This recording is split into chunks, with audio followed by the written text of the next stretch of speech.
advisory and financial planning services are offered through Simplicity Wealth, LLC, and SEC Registered Investment Advisor. SEC registration does not constitute nor endorse of the firm, nor does it indicate that the advisor has attained a particular level of skill nor ability. Investing involves risk of loss. Insurance, consulting, and education services offered through Diamond Life Planning is a separate and unaffiliated entity from Simplicity Wealth. This information is provided as a general information that is not intended to be specific financial guidance. Before you make any decisions regarding your personal financial situation, you should consult a financial or tax professional to discuss your individual circumstances and objectives. Welcome to the Rock My Finances show on K4HD Radio and Talk4 TV, where we put the fun in finance. Join Powerhouse Jennifer Jost, CDFA, CMC, and Private Wealth Advisor, as she collaborates with you to create clarity, control, and confidence with your money, your way. It's not about the zeros, so what is it all about? Let's find out. Now here's your host and weekly friend, Jennifer Jost. Welcome back to Rock My Finances. This is Live Your Diamond Life, authentic Q&A for women. We are on Chapter 4. So that means you have to go back and listen to Chapter 1, 2, and 3.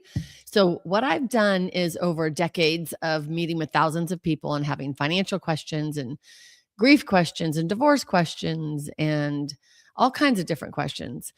How can I answer these? So I decided to just accumulate all these wonderful questions that I've received and answer them on this show. So we will have different episodes with different types of questions. This one is about relationship and money. Chapter 3 was kind of about that as well.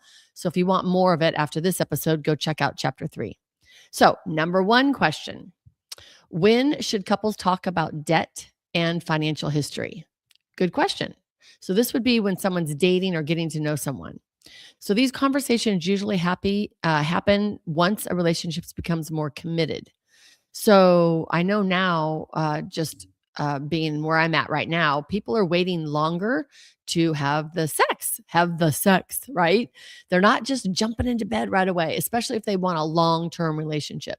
If they're just looking for a quick hookup, yeah, they're going to be doing that. But if they are looking for a partner for life, or at least for the next 10, 15 years, they want to wait longer on the oxytocin messing up our brain waves and giving us a false sense of love when maybe we're not that compatible. So they're waiting on those wonderful feelings that sexuality can bring them until they're really committed. I would say the same for money. Let's hang on, because that is a big trigger. However, we can still be talking about our values and things up front to kind of give us a gist of the idea. But to talk about how much debt you have, do you have any good credit? Do you have any bad credit? What are your financial responsibilities? What assets do you have? What liabilities do you have? We need to build a really good trust foundation before we start talking about money like that, especially when a lot of us are dating on dating apps or meeting people on dating apps, and we really don't know them anymore. It's not like your brother-in-law is working with this guy for 20 years and he's introducing you, right? So we are meeting officially strangers. And so we really don't know who they are. So let's pump the brakes a little bit and let's spend some time getting to know someone before we just start, divulging all of the special things about us. And our money is special about us, right? That's our relationship with money. As a financial advisor myself, I have met with several couples in their beginning dating periods around, 4, 5, 6 months into the system or into the relationship. And I've met with both of them to talk about money. And that way, we're not really sharing assets, but we're talking about how we think about money, how we feel about money, how we deal with money, because you all know me, F word is my favorite word, and how we feel about money is how we feel about everything. So it will come up in this love relationship. Even if you don't want it to, it's going to come up in this love relationship. So it's a good idea to talk about some things, but just not right off the bat. Give it a little bit of time. Okay. Number 2, how do we bring up money without creating tension? This can be in any length of relationship or any type of relationship, right? Money conversations often go better when framed around shared goals rather than criticism. So, like asking questions like, what does financial security look like to you? That can be something that can open the door, right? Um, you can have a really meaningful dialogue around that. The goal is to understand how they feel about financial security and what it actually looks like and not judging around that. So another question would be, what is security to you? I know that's one of my questions I ask all of my clients. Feeling financially secure, what does that mean? Some people might say $100,000 in the bank. Somebody else might say no credit card debt. Somebody else might say being able to control my own money. Somebody else might be able to say I have enough money piled up to where the interest is being made and I don't have to work anymore and I'm secure no matter what happens with the stock market. If the money goes up and down, I know that I'm going to get this fixed interest every month and I know that I'm safe. Another person might just say, my job brings me security. Like everybody can have a different answer to that question. So that's a great question. What does financial security look like to you? Before that question, you might even ask, is financial security important to you? Is that one of your values, right? That is one of my huge values is financial freedom, which equals financial security to me. So that's at the top of my list, right? Obviously for what I do, it should be. So that's a really good way to ask around it. Now, let me put questions to parents and children. How do you feel about having the money that you have right now to do things? How would you feel if you had more money? How would you feel if you had less money? To try to gauge if money stresses them out or not, especially high schoolers are great before they go off to college and start handling money on their own or in college, right? My daughter always worked. So she's worked since high school and college and everything. And so she has handled her own money, which is great. My son handles his own money. Like he's a lot more frugal than I am, or my daughter is, I can say, which is hilarious. But how they feel about money is important. So that's always a good question to anybody at any age, anywhere. Like that's just a great way to get to know somebody. Question number 3. What role does financial independence play in a healthy relationship? Now, this is just information from JJ. This is from Jennifer here. This is my opinion only. Financial independence doesn't mean it's separation. It means it's confidence and capability of being on your own with money. So I love, like I did a whole series for feeling independent with your money, no matter if you're married, been married for 50 years, 20 years, 5 years, whatever. You should be able to know that you can stand on your own 2 feet with your own either income or your assets or your ability to derive an income, whatever it is. Because if you start leaning on someone else's income, that's where all kinds of emotional turmoil comes in. Codependency comes in, financial abuse comes in. Everyone should know that they can stand on their own 2 feet financially. Then you are coming to this relationship as an equal and not as a victim or a poor me type of situation. So I believe financial independence plays a huge role in a healthy relationship. Now, you can know that you both come in with maybe the same income or somebody might be a little bit higher. And then you choose to maybe someone stays home and takes care of the kids and starts to raise a family. That's fine. That's great. But that person that's not earning an income still needs to have their own account, their own money, their own access to the family money, and still needs to know what's happening with the household money, even though they're not bringing in the money. I know old school is, the breadwinner controls all, rules all, makes all the decisions. And there's a lot of religions out there still that says, the man is the head of the household and he makes all the decisions. And that's great. All I'm saying is the other person also needs to know what's happening. They need to have the passwords to all the bank accounts. They need to see the statements on a regular basis. They need to have their couple's money date, like I always talk about, right? We all have our money dates weekly, but then we have a couple's money date at least monthly, if not quarterly. We both need to be in really good communication on what's happening with our finances. We need to talk about our vacation spending plan. We need to talk about our children's college spending plan. We need to talk about how much we want to spend going out to dinner on that great bottle of wine or the future of our children. Like, do we want to save enough money so that one person doesn't have to work and they can stay home with the kids? Is that important to you? Or do both parents want to work the entire time? And if so, how much are we going to pay for daycare? Do we need family daycare? There's so many questions that revolve around money. I highly suggest that if you don't have a good relationship with money yourself, your relationship is not going to have a good relationship with money either. So definitely pull in a coach. I know a really good money coach. I think her name's Jennifer. Yeah, I think I would give her a call. I swear she helps out thousands of people and tons of couples to get ready on the same page around money. And it's easy. I know it doesn't feel easy because it feels so big, but I tell you, it's an easy step-by-step process to get on the good relationship with money so that your relationship can be about you and your love and your future and your fun and not about the stress around money. Okay, question number 4. How can couples talk about money in a way that builds trust?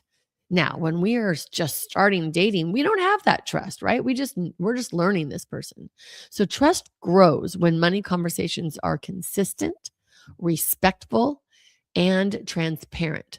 Couples who regularly check in about finances tend to avoid surprises and misunderstandings. So, we want to set up our money date. Yes, you heard it here. I know you hear it all the time, but we need to literally schedule that as sacred time. And I know we can always push things back and push things away, but when you're at work and your boss needs something, you get that done, right? So you need to hold your relationship with money and your relationship with your person, your special person, sacred. That is sacred time that does not get messed up.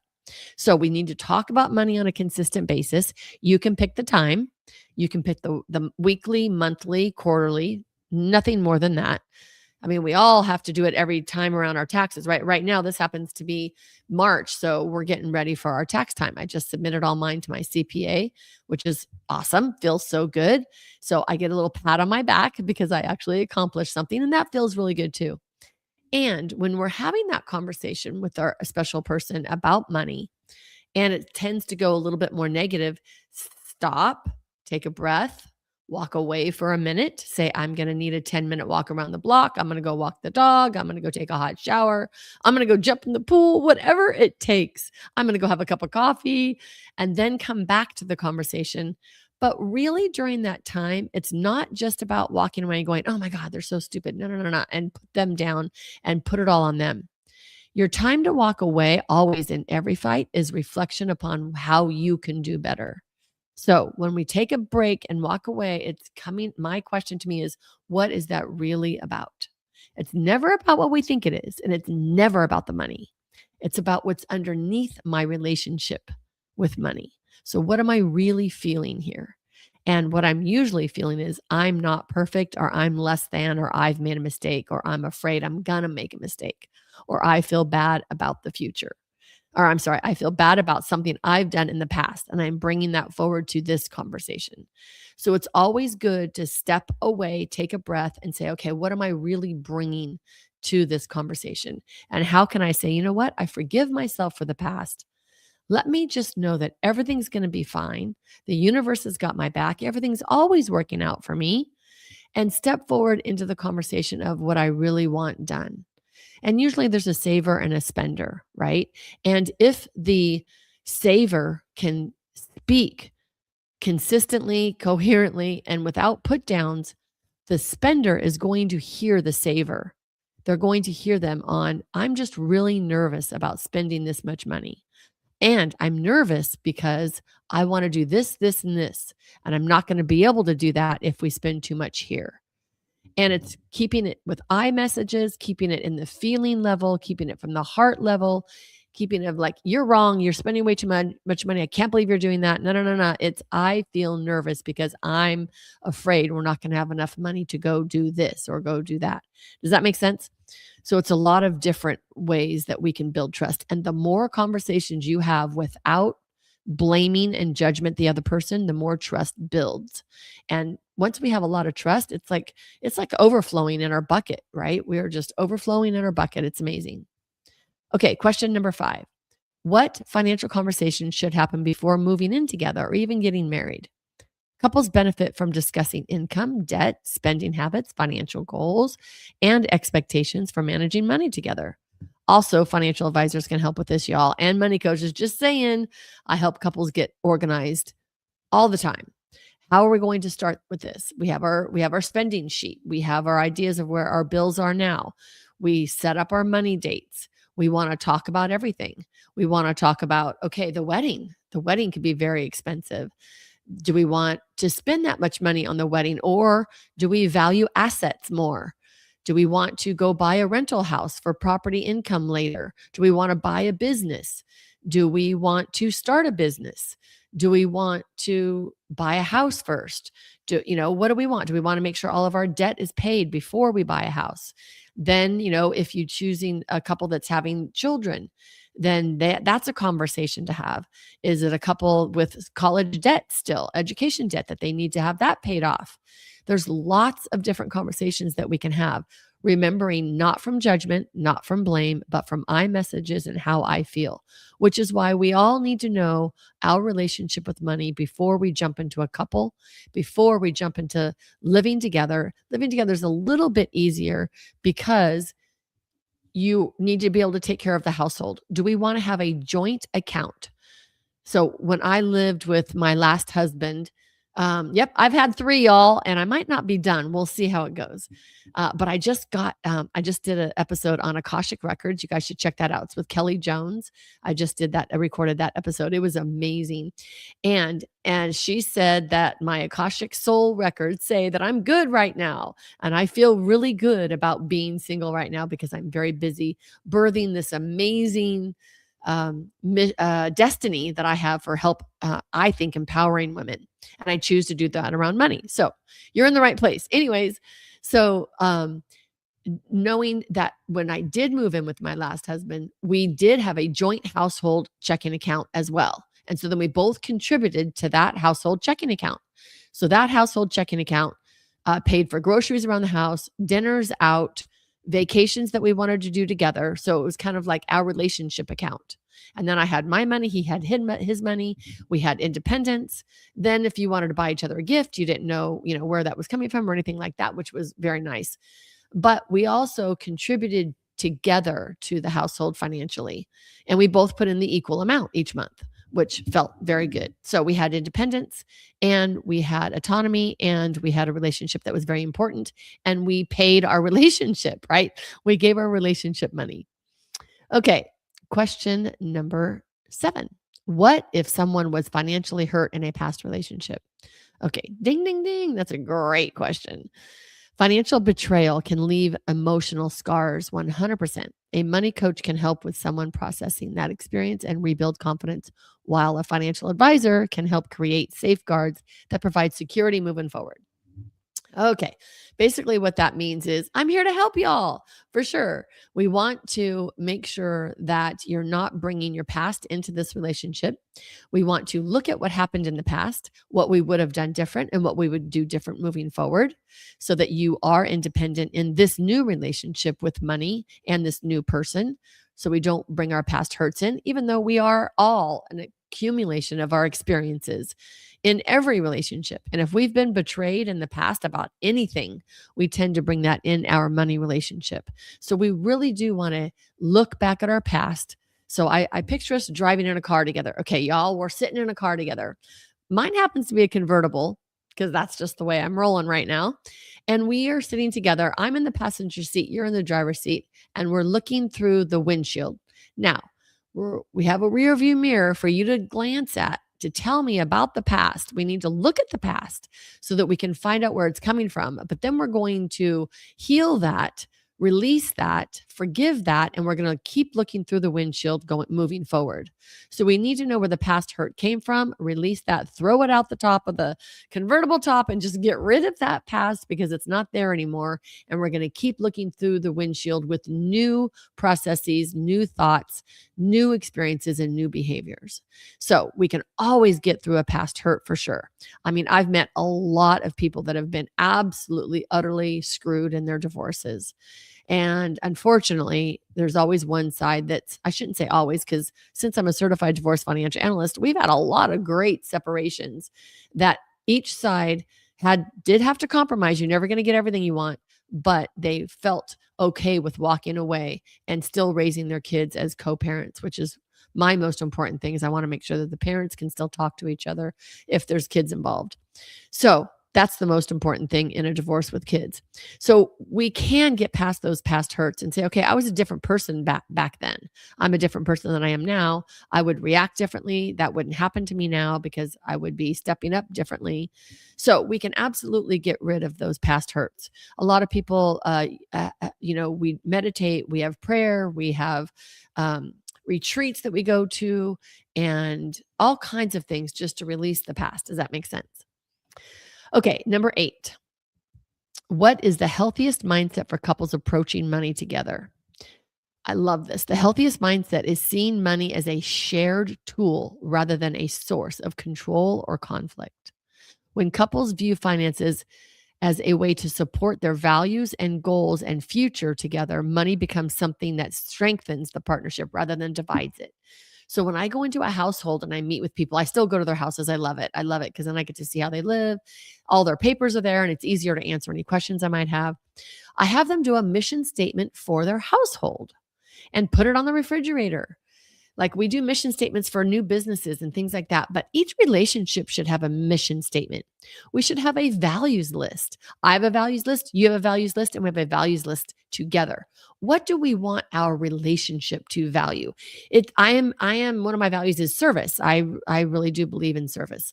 And my relationship, I would want it to believe in service too. So I would want to give service as a relationship as well. So I would be hoping that that person would want to be agreeing with service as a value of the relationship. It could be anywhere. It could be monetarily. It could be our time spent. It could be our skills or expertise, whatever it might be.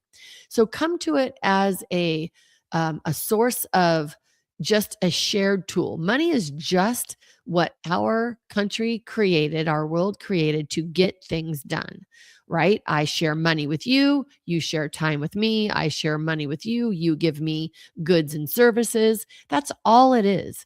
That is all it is. It's not who I am. It does not reflect on my heart. It does not reflect on my intelligence.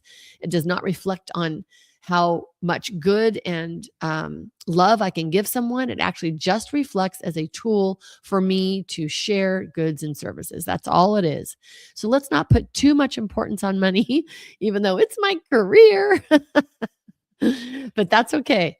So we want to look at it as in our relationship, we want to know our values, our shared values, our goals, our shared goals, the goals for us individually and the goals for us as a relationship. What do we want our highest and best good for our relationship to be?